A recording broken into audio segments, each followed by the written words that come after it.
Praise the Lord. परमेश्वर पिता के नाम की स्तुति महिमा हो। आज नवंबर 1 तारीख, पिछले 10 महीना सर्वशक्तिमान परमेश्वर ने हमें से प्रत्येक को संभाल कर रखा। दुनिया बड़े ही भय के साथ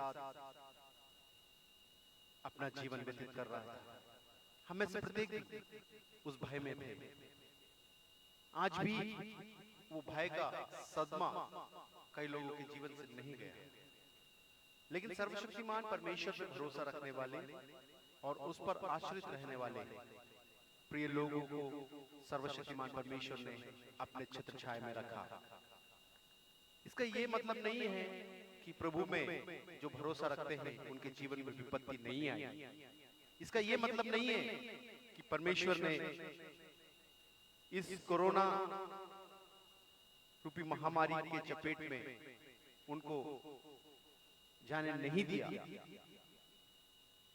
ये सारी विपत्तियां परेशानियां आई जरूर, लेकिन प्रभु पर भरोसा रखने वालों को एक धन्य आशा भी परमेश्वर ने देके रखा है।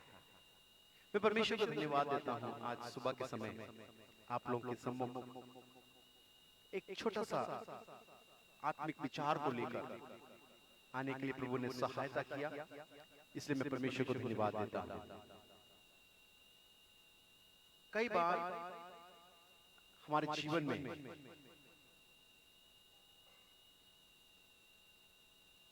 हमें क्या करना चाहिए, कैसे करना चाहिए, इन बातों की जानकारी हमारे पास नहीं होता है। अधिकांश हमारे माता पिता, हमारे बड़े बूढ़े, हमारे बुजुर्ग हम लोग को हिदायत देते हैं, सिखाते हैं, समझाते हैं अपने अनुभव से, और साथ ही साथ दूसरे लोगों का जीवन में घटी हुई घटनाओं को याद दिलाकर हमसे कहते हैं, इस प्रकार से देखो फलाने के जीवन में क्या घटा और कैसे रहा, इसलिए तुम भी सावधान रहो करके। विशेषकर एक नवविवाहित वर वधू जब घर में आते हैं तो उस दूल्हा को और दुल्हन को, दोनों को ही उनसे जब मुलाकात करते समय कई सारे अनुभवों को आदान प्रदान करते हुए हम देख सकते हैं। देख फलाने घर की बेटी को देखना, उसने ऐसा चाल चला इसलिए उसका जीवन आज ऐसा हो गया। बेटे को बता के देते हैं, बेटा तू देख फलाना व्यक्ति को देख, वो ऐसा जीवन जिया इसलिए ये तकलीफ में फंस गया। इस प्रकार से कई सारी चीजों को उदाहरण के रूप में देते हैं। वो उदाहरण बना कहां से? अलग अलग व्यक्ति, अलग अलग लोगों के जीवन में घटित घटनाओं से एक अनुभव तैयार हुआ और एक इतिहास तैयार हुआ। उस इतिहास के आधार पर वो हिदायत दिया जाता है। मेरे अजीजों, जैसे मैंने पहले बताया आपको, आज नवंबर 1 तारीख, ये नवंबर 1 तारीख का एक विशेषता है। भारत के करीबन 7 राज्यों का जन्मदिन है आज। उन 7 राज्यों में कब उसका स्थापना हुआ, उस समय के उसका मुख्यमंत्री कौन था, उस समय कौन गवर्नर था, मंत्रिमंडल कौन थे, ये सारी बातें हमको इतिहास से मिलता है। क्योंकि ये 7 राज्यों में से एक राज्य है केरल राज्य। उस केरल में 1956 में उसकी स्थापना हुई। 1956 में मुझे सुनने वाले कई लोग वो 56 में पैदा भी नहीं हुए होंगे। तो समय का क्या घटना था, कैसा था, क्या था, हमको नहीं मालूम। ऐसे ही कई सारी बातें ऐसी होती हैं जो हमारी जानकारी में हमको नहीं है। वो हमको जानकारी में प्राप्त होता कहां से है? विकिपीडिया से, गूगल से, इतिहासकारों से, इतिहास से वो सारी बातें हमको प्राप्त होती है और हम ये जान पाते हैं कि 1956 में केरल का स्थापना हुआ तो उस समय कौन गवर्नर था, कौन मुख्यमंत्री था, मंत्रिमंडल कौन था, उस समय की परिस्थिति क्या था, उस समय का अर्थव्यवस्था क्या था, ये सारी बातें हमें इतिहासकारों से, इतिहास से प्राप्त होता है। तो आज सुबह के समय में आपको भी इतिहास से संबंधित कुछ बातों को परमेश्वर के कलाम से हिदायत देना चाहता हूं। परमेश्वर हमारी सहायता और मदद करने पाए। एक छोटा सा विचार, जैसे मैंने आपको पहले बताया, एक छोटा सा विचार मैं आप लोगों के साथ में साझा करना चाहूंगा। पहला कुरिन्थियों की पत्री, उसका 10वां अध्याय, उसका 5वां आयत। First Corinthians chapter 10 verse 5। पहला कुरिन्थियों 10वां अध्याय 5वां आयत। वहां इस प्रकार से लिखा है, परंतु परमेश्वर उनमें से बहुतों से प्रसन्न ना हुआ, इसलिए वे जंगल में ढेर हो गए। ये यहाँ पर एक इतिहास के बारे में हम देख सकते हैं। परंतु परमेश्वर उनमें से बहुतों से प्रसन्न ना हुआ, इसलिए वे जंगल में ढेर हो गए।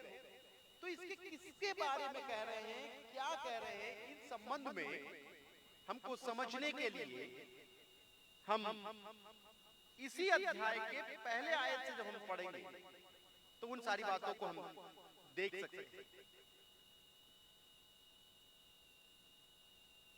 बहुत अच्छा पास्टर था पास्टर पौलुस।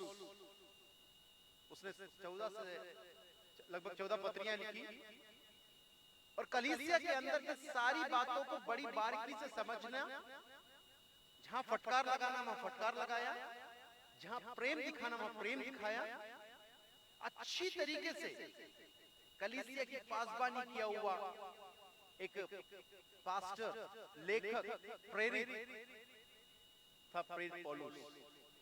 वो प्रेरित पौलुस कुरिन्थ की कलीसिया के लिए बड़े ही साफ शब्दों में, स्पष्ट शब्दों में पत्री लिखकर वो चिता रहा है। उसका पहले से लेकर कुछ आयतों को हम पढ़ेंगे, उसके बाद 6 से लेकर आगे की कुछ आयतों को पढ़ेंगे। परमेश्वर हमारी सहायता करने पाए। यहाँ पर लिखा हुआ है 10वां अध्याय उसका पहला आयत में इस प्रकार से लिखा है, हे भाइयों, मैं नहीं चाहता कि तुम इस बात से अनजान रहो कि हमारे सब बाप दादा बादल के नीचे थे और सब के सब समुद्र के बीच से पार हो गए। अब देखिएगा, पौलुस अपने बाप दादाओं के बारे में, अपने पूर्वजों के बारे में, अपने उन सभी लोगों के बारे में हिदायत देकर कलीसिया को चिता रहा है, इस बात से अनजान ना रहो कि हमारे सब बाप दादा बादल के नीचे थे और सब के सब समुद्र के बीच से पार हो गए और सबने बादल में और समुद्र में मूसा का बपतिस्मा लिया और सबने एक ही आत्मिक भोजन किया और सबने एक ही आत्मिक जल पिया, क्योंकि वे उस आत्मिक चट्टान से पीते थे जो उनके साथ साथ चलती थी और वह चट्टान मसीह था। अब देखिए कितनी एकता को दर्शा रहा है। सारा चीज उन्होंने एक साथ किया, मसीह के साथ साथ चले, मसीह के बातों में रहे, आत्मिक जल पिया, आत्मिक भोजन किया, बादल के रात में अग्नि का खंबा, दिन में बादल का खंबा बनकर उनको साथ दिया, लाल समुद्र में साथ दिया, भूख लगने समय भोजन देके तृप्त किया, प्यास लगते समय पानी देके तृप्त किया, सारी बातों में उनके साथ में रहे। लेकिन 5वां आयत में आकर वो कहता है, परंतु परमेश्वर उनमें से बहुतों से प्रसन्न ना हुआ। ये सारा चीज सबके लिए किया, लेकिन इसके बाद भी वहां पर कहता है कुछ लोगों से वो प्रसन्न नहीं हुआ, बहुतों से प्रसन्न ना हुआ, इसलिए वे जंगल में ही ढेर हो गए। प्रियो, मिस्र की गुलामी से निकालने का एक मकसद था, उनको जंगल में ढेर करने के लिए नहीं था, उनको बीच में लाकर छोड़ने के लिए नहीं था। लेकिन क्या करें, उन्हीं के स्वभाव, उन्हीं के आदत व्यवहार से परमेश्वर उनसे प्रसन्न ना हुआ और वो जंगल में ही ढेर हो गए। मेरे अजीजों, यहाँ पर उसके 6वें आयत से नीचे कर जब हम पढ़ते हैं तो वहां पर कुछ और बातों को हम देख सकते हैं। जैसे मैंने आपको संदेश आरंभ करते समय मैंने कहा, ये इतिहास से संबंधित है। हम कहां से सीखते हैं? इतिहास से सीखते हैं। तो हमारे सामने में प्रेरित पौलुस हमारे बाप दादाओं के जीवन को उठाकर एक इतिहास बता रहा है, एक चेतावनी दे रहा है, चेतावनी दे रहा है और हिदायत दे रहा है कि तुम इस चेतावनी को देखो और इस प्रकार से जीवन को मत व्यतीत करना, नहीं तो तुम भी फंस जाओ। 6वें आयत को लेकर मैं आपको आगे बढ़ना चाहूंगा। ये बातें हमारे लिए दृष्टांत ठहरी कि जैसे उन्होंने लालच किया, वैसे हम बुरी वस्तुओं की लालच ना करें। नंबर 1, उन्होंने लालच किया। वो लालच करने के कारण वो फंस गए। 7वां आयत, और ना तुम मूर्ति पूजक बनो जैसे कि उनमें से कितने बन गए थे। जैसे लिखा है, लोग खाने पीने बैठे और खेलने कूदने उठे, और ना हम व्यभिचार करें जैसे उनमें से कितनों ने किया, और एक दिन में 23,000 मर गए। और ना हम प्रभु को परखें जैसे उनमें से कितनों ने किया और सांपों के द्वारा नष्ट किए गए। और ना तुम कुड़कुड़ाओ जिस रीति से उनमें से कितने कुड़कुड़ाए, और नष्ट करने वालों के द्वारा नष्ट किए गए। परंतु ये सब बातें जो उन पर पड़ी दृष्टांत की रीति पर थी और वे हमारी चेतावनी के लिए जो जगत के अंतिम समय में रहते हैं लिखी गई है। इसलिए जो समझता है मैं स्थिर हूं, वह चौकस रहे कि कहीं गिर ना पड़े। तुम किसी ऐसी परीक्षा में नहीं पड़ते जो मनुष्य के सहन से बाहर है। परमेश्वर सच्चा है और वह तुम्हें सामर्थ्य से बाहर परीक्षा में ना पड़ने देगा, वरन परीक्षा के साथ निकास भी करेगा कि तुम सह सको। मेरे प्रियो, परमेश्वर की उपस्थिति में परमेश्वर ने कभी भी ऐसा कोई परीक्षा मेरे और आपके जीवन में नहीं दिया है जिसको मैं और आप नहीं सह सकते। मेरे और आपके जीवन को मुझसे और आपसे बेहतरीन जानता है मेरा परमेश्वर।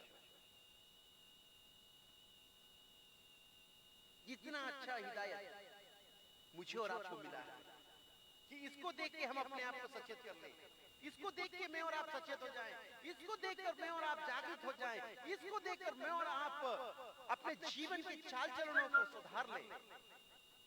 यदि नहीं सुधारेंगे तो मैं और आप मुसीबत में फंस सकते हैं मेरे अजीजों, मेरे प्रियों।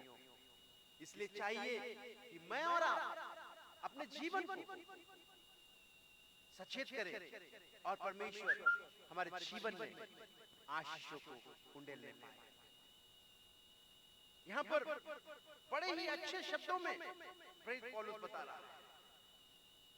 और उसके बाद में खासकर 11, 12, 13 आयतों को थोड़ा सा एक बार रिपीट करना चाहूंगा मैं आप लोगों के लिए। परंतु ये सब बातें जो उन पर पड़ी दृष्टांत की रीति पर थी और वे हमारी चेतावनी के लिए जो जगत के अंतिम समय में रहते हैं लिखी गई। दैट मीन्स, इसका मतलब ये वास्तव में मेरे लिए और आपके लिए ही है, चेतावनी पाने के लिए, सुधरने के लिए, समझने के लिए। उसके बाद में 12वें आयत में लिखा हुआ है, इसलिए जो समझता है कि मैं स्थिर हूं वह चौकस रहे, कहीं गिर ना पड़े। कहीं गिर ना पड़े। इसके अंदर में 6 से लेकर 10 तक के आयतों के अंदर में लिखा हुआ बातों को देखिए, एक एक पॉइंट को देखिए। मैं एक संक्षिप्त लाइव लेके आया हूं, इसलिए उसका पूरा एक्सप्लेनेशन नहीं देना चाह रहा हूं, लेकिन थोड़ा सा आप उसको देखिए, एक एक पॉइंट को देखिएगा और अपने आप को जांच के देखिए, क्योंकि प्रेरित पौलुस इसी पहले कुरिन्थियों में 11वें अध्याय में लिखा है, यदि हम अपने आप को जांचते तो दंड के भागी ना हो। Praise the Lord, hallelujah. परमेश्वर सहायता करने पाए। उसके बाद ऐसा लिखा हुआ है 13वें आयत में, तुम किसी ऐसी परीक्षा में नहीं पड़े जो मनुष्य के सहन से बाहर है। परमेश्वर सच्चा है और वो तुम्हें सामर्थ से बाहर परीक्षा में ना पड़ने देगा, वरन परीक्षा के साथ निकास भी करेगा कि तुम सह सको। Praise the Lord. मेरी अजीजों, इसलिए घबराइए मत। आज नवंबर 1 छत्तीसगढ़ का भी जन्मदिन है। मैंने जैसे आपको बताया, केरल, छत्तीसगढ़, मध्य प्रदेश, हरियाणा और इस प्रकार करीब 7 राज्यों का, कर्नाटक, 7 राज्यों का आज बर्थडे है। ये हमको इतिहास से समझ में आया, इतिहास से समझ में आ रहा है। इसलिए मेरे अजीजों, इतिहास बहुत अच्छी चीज है हमारी जानकारी के लिए, हमारी चेतावनी के लिए, सचेत होने के लिए, जागृत होने के लिए हमें इतिहास बहुत मदद करता है। इसलिए इस पौलुस के इस इतिहास के साथ हम भी अपने जीवनों को सचेत करें, प्रभु के राज्य के लिए तैयार हो जाएं, उसका आगमन निकट है, उसके लिए तैयार हो जाएं। प्रभु हमारी सहायता करने पाए। सबको जय मसीह की। आइए हम एक क्षण अपने आप को बंद करके दुआ करेंगे। सर्वशक्तिमान परमेश्वर पिता, हम आपका धन्यवाद करते हैं सुंदर समय के लिए। प्रभु जी, हम आपका धन्यवाद देते हैं दिए हुए संदेश के लिए। संदेश पर तेरी आशीष होने पाए, सुनने वाले हर एक प्रिय लोग आशीषित होने पाए। आप ऐसा कर रहे हैं, धन्यवाद। प्रार्थना आपने सुना, धन्यवाद।